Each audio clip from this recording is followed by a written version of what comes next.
Filmed in front of a live studio audience at the Woody Guthrie Center, Vast Bank presents the latest episode of Tulsa Little Jam.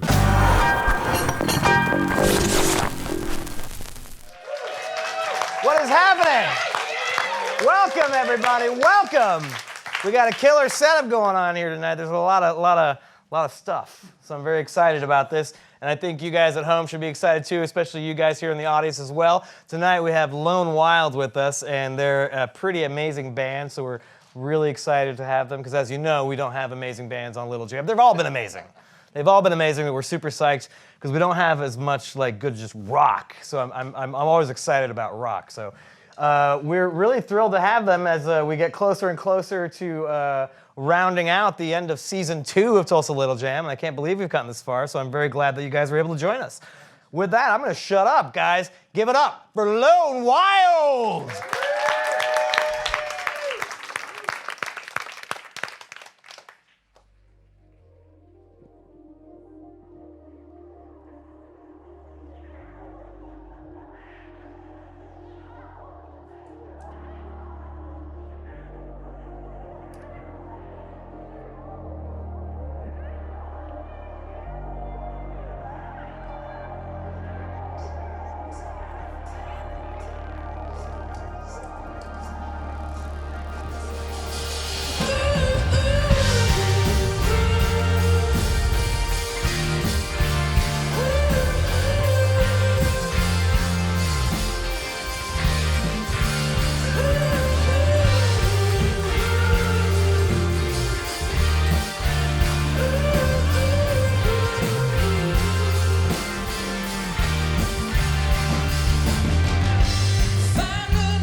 Horizon, you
This season of Tulsa Little Jam is presented by...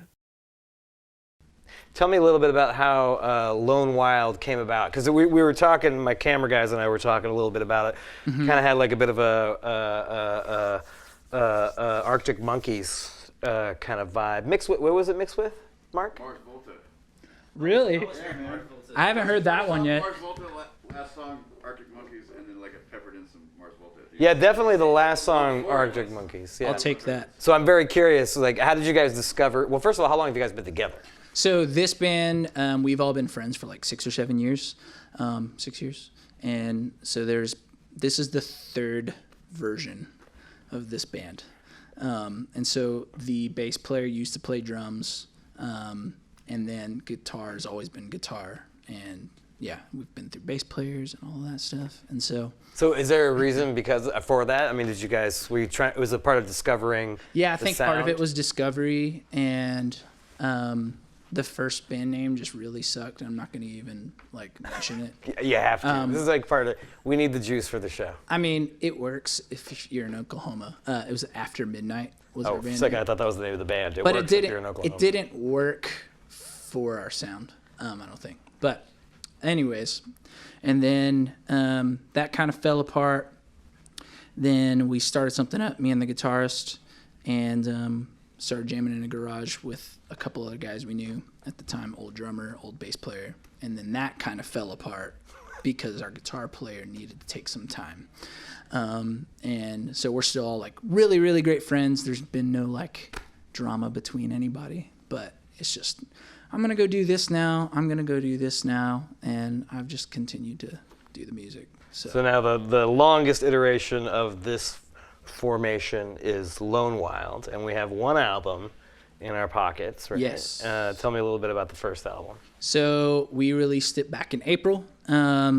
We were writing it 2.5-ish years prior, with the initial bass player and the guy, Aaron, who's playing drums. And we went into the studio, recorded like 4 songs, and then we were just going to do an EP, but I had like a bank of other songs that I had been writing over the years. So I just decided, hey, I want to write a record. So. And how did the name Lone Wild finally come to be? My wife. I was talking to her and I was like, hey, I don't like the current band name, which was the Fairweather before. Not a huge fan of it. And there was like other bands out there with similar names. And so it's kind of like, I don't want to do that with Google and SEO and all of that Yeah. stuff. You know how that is. So, anyways, I put out some like keywords that I kind of was into, and she was like, how about this? How about this? How about this? And just spat out a bunch of ideas. She spat out Lone Wild. I thought it sounded great. Googled it. The domain was like wide open. And I was really surprised that hadn't been taken by any bands. So Yeah. Went with it. This episode of Tulsa Little Jam is brought to you by...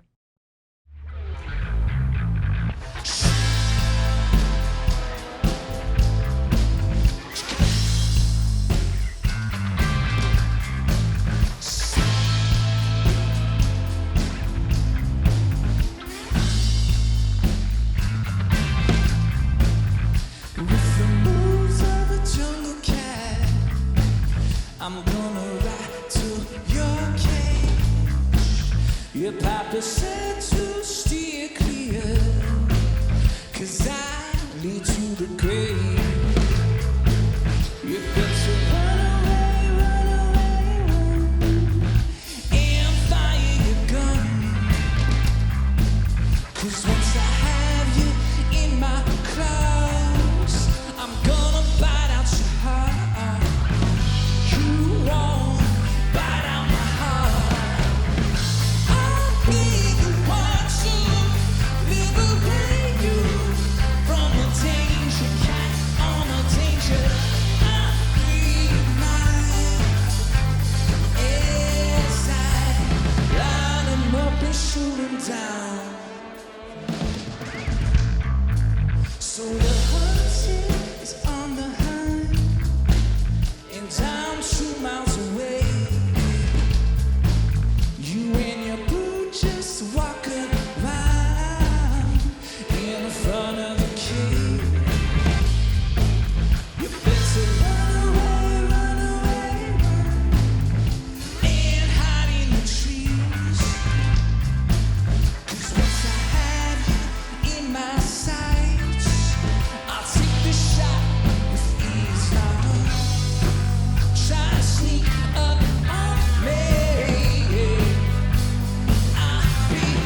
This episode of Tulsa Little Jam is brought to you by...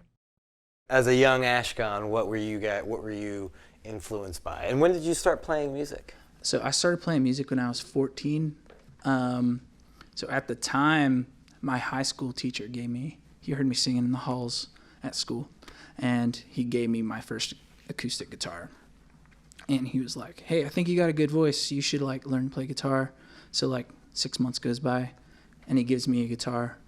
And then I started playing and started writing my own stuff at that time. And I listened to a lot of U2 back then, because that was like all I was allowed to. That was secular.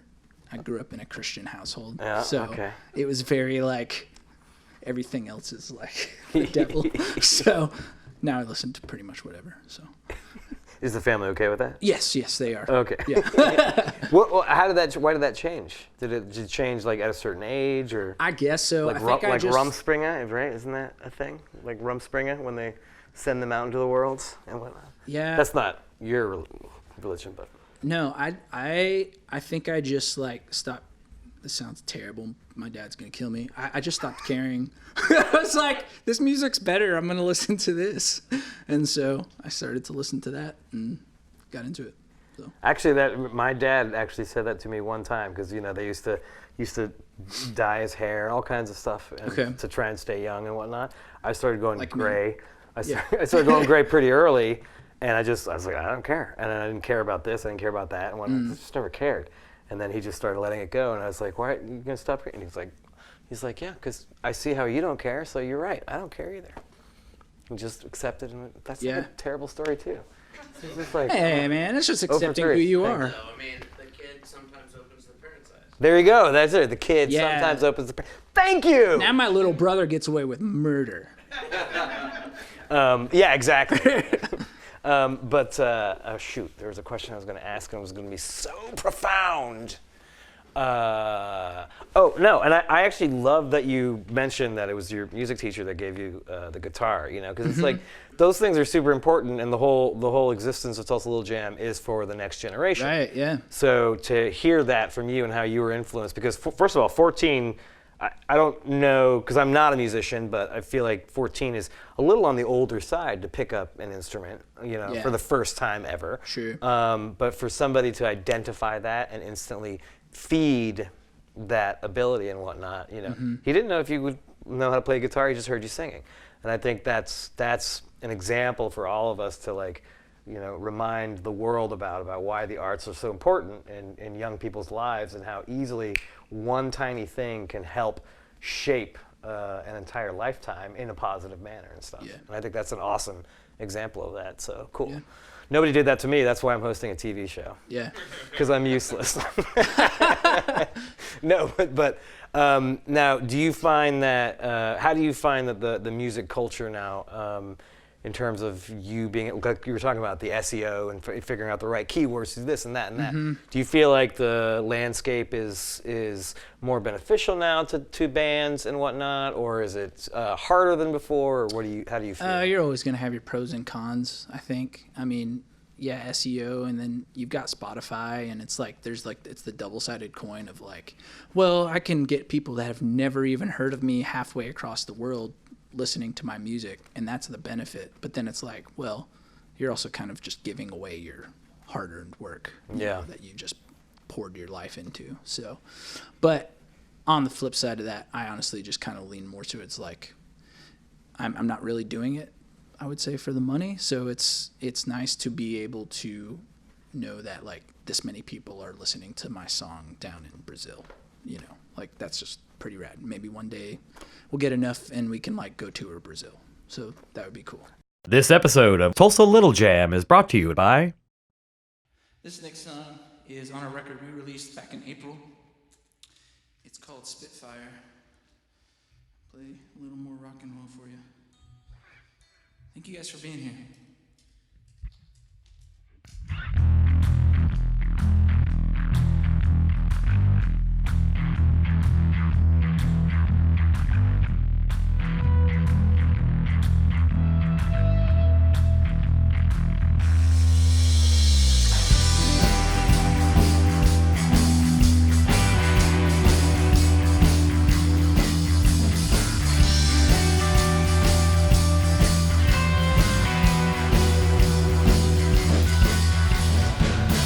Take cover, take cover, my friend. Take cover from him. You think you can come in and scare us away? You got something else coming today. 'Cause I spit fire. Oh, I spit fire. Oh, I spit fire. Down you go.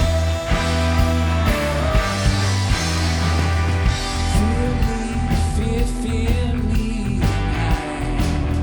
You say I'll call your bluff and make you testify. You think you can come in and take control? No. You got something that's coming, you know. You know, 'cause I spit fire. Oh, I spit fire. Oh, I spit fire. Down you go. Oh, I spit fire. Oh, I spit fire. Oh, I spit fire. Down you go. Can't wage war against the love inside. Hope you brought something more than the hate you fight with. Battle's already won. Armageddon, so lay down your weapons, brother. Against your family in Zion.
This episode of Tulsa Little Jam is brought to you by...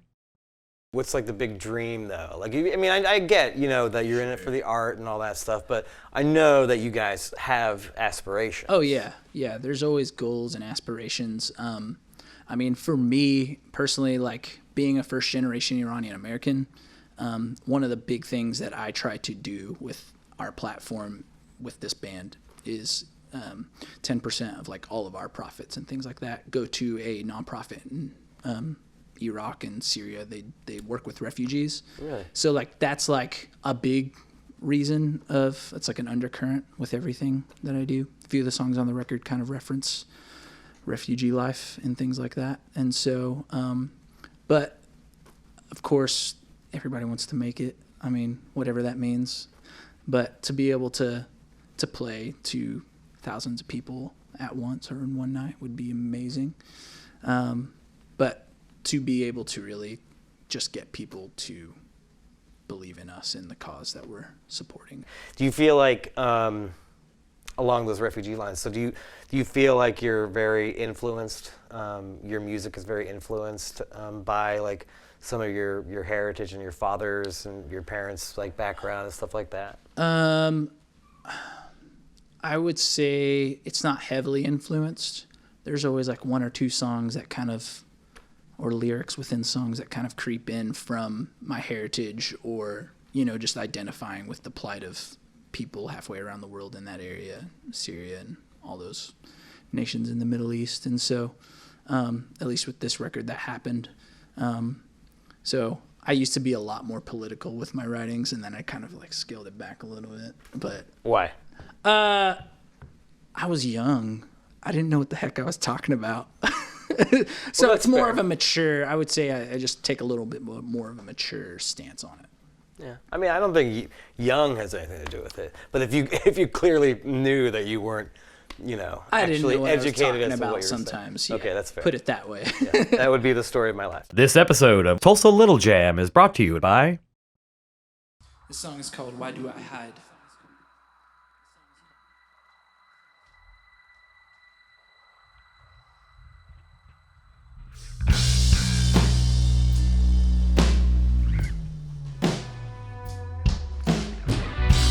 Why do I hide?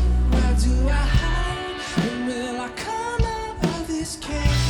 Don't wanna die, don't wanna leave before I show my face.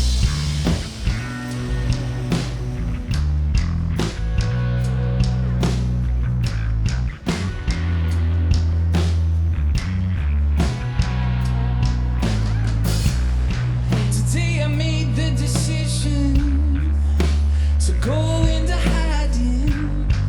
Arbitrary situation met with a dopamine high. Why do I hide? Why do I hide? When will I come out of this cave? Don't wanna die, don't wanna leave before I show my face.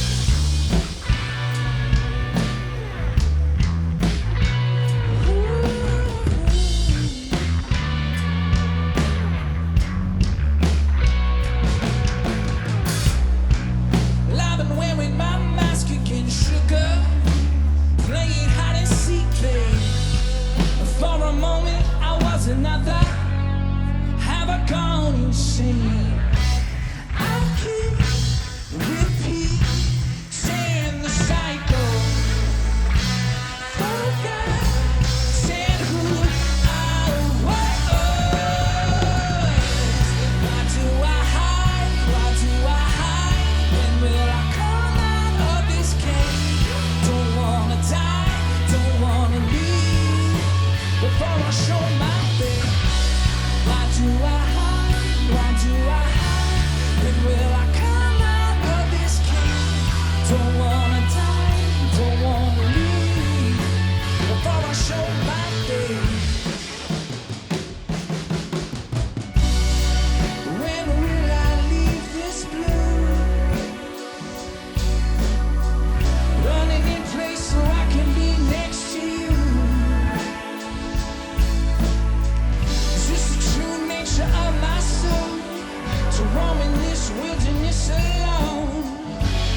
This episode of Tulsa Little Jam is brought to you by...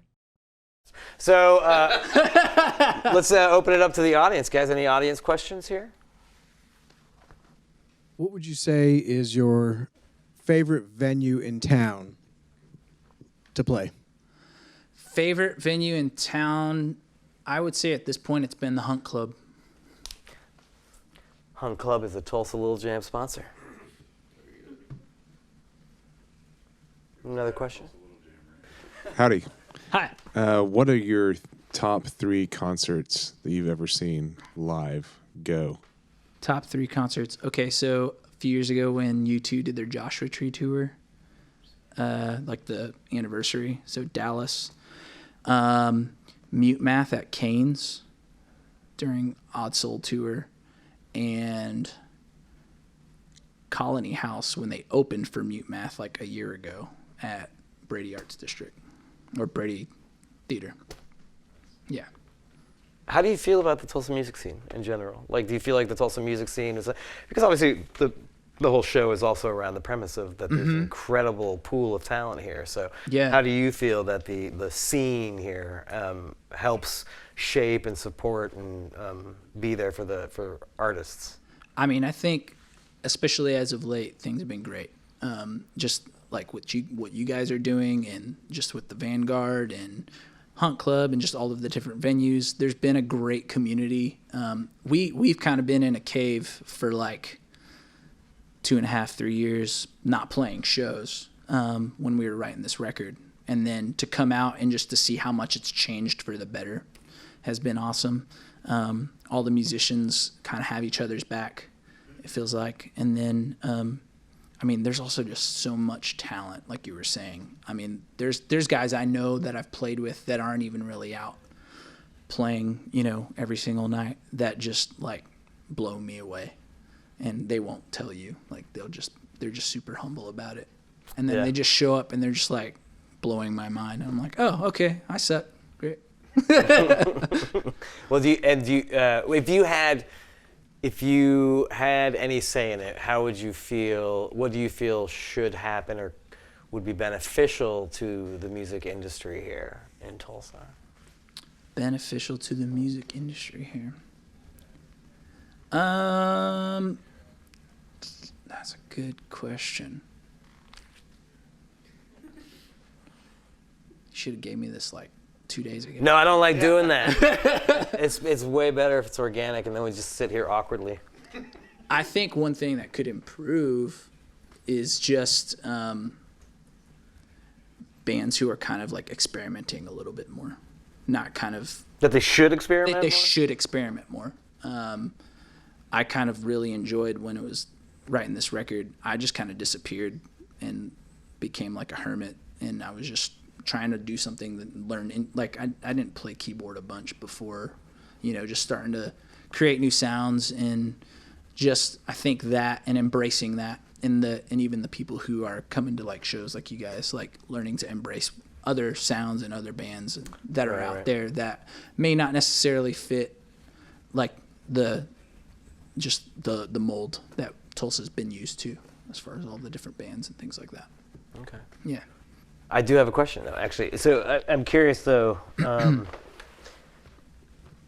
Well, I think a lot of the bands, if they sit, I feel like, well, artists in general sometimes can feel like, especially in this saturated new media age and whatnot, that if you do that, if you go off and hide in a cave to write and you don't come out until you feel you're ready and whatnot, that could be career suicide.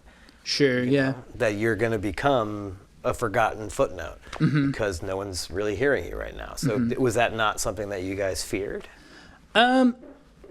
Once we got like a year and a half into it, I was getting the itch pretty bad. I was like, I need to play a show like right now. But anytime I reached out to try and set something up, it just wasn't coming together at the time. So I just kind of took it as a sign of like, no, just keep getting better at what I'm doing right now. Just keep improving. So yeah, I mean, I think that's always a fear, is like being relevant. But I think, I hope that, if you're continuing to like better yourself as a musician or even as a person, that, people will see the hard work that you put into it, and they'll at least the ones that should or that actually believe in what it is you're doing, like they'll support that, and so that's what matters to me. So with that, I appreciate Yeah. that very much. All right. Yeah. Well, Lone Wild, everybody. Thank you so much to Lone Wild. Thank you so much for being here. thanks, Juan. Really, really enjoyed having you guys. You can check it out at lonewild.com. As you heard earlier, lonewild.com. One more time for Lone Wild. Thanks, guys. Thank you. And thank you, everybody, for joining us for this episode of Tulsa Little Jam. We'll catch you on the next episode. Thanks a lot for joining us, everybody.